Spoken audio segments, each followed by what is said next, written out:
বিসমিল্লাহির রহমানির রহিম। যেহেতু আপনাদের অর্থ দিয়ে আমরা সকলে মিলে কিনেছি, আমার একটা দায়িত্ব আছে, আমি দায়বদ্ধ আপনাদের কাছে। তো সুতরাং এখন পর্যন্ত, এখন সন্ধ্যা, এই সন্ধ্যা পর্যন্ত আমরা কতটুকু কি করেছি আপনাদেরকে দেখাতে চাই।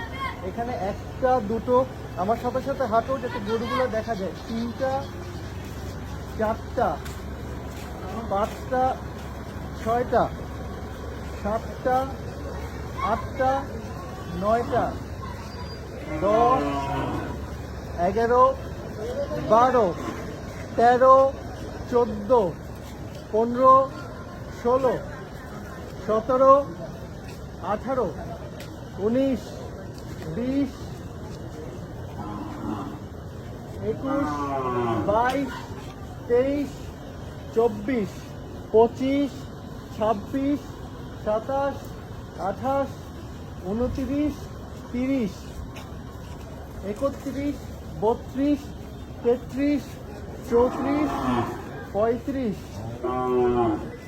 36 37 38 39 40 41 42 43 44 45 46 47 48 49 50 51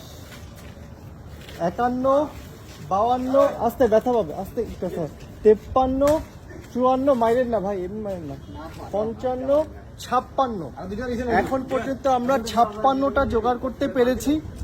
এই মুহূর্তে এই বাজারে গরু শর্ট হয়ে গিয়েছে, আমরা আবার কালকে শুরু করবো ইনশাআল্লাহ। আমার আব্বা অনেক দূর থেকে আসছে, আমার আব্বা, ওনারও তো বয়স হয়ে যাওয়ার পরও আব্বা আসছে, এটার জন্য আমার অনেক হেল্প হয়েছে। তাছাড়া যারা যারা আসছে সকলকে আমি ধন্যবাদ জানাই। ইনশাআল্লাহ আপনারা দোয়া করতে থাকেন, বাকি আপডেট আমরা জানাবো। তাহলে গরু কেনার কাজে আমরা আবার চলে যাই। এই লেখাটা, আমরা কোম্পানিগঞ্জে আছি, এই লেখাটা আমার জীবনে স্মরণীয় হয়ে থাকবে। যেখানে এসে আপনাদের জন্য আমরা এটা করার চেষ্টা করেছি, এটা আমি সারা জীবন মনে রাখবো। আপনাদের ধন্যবাদ। আসসালামু আলাইকুম।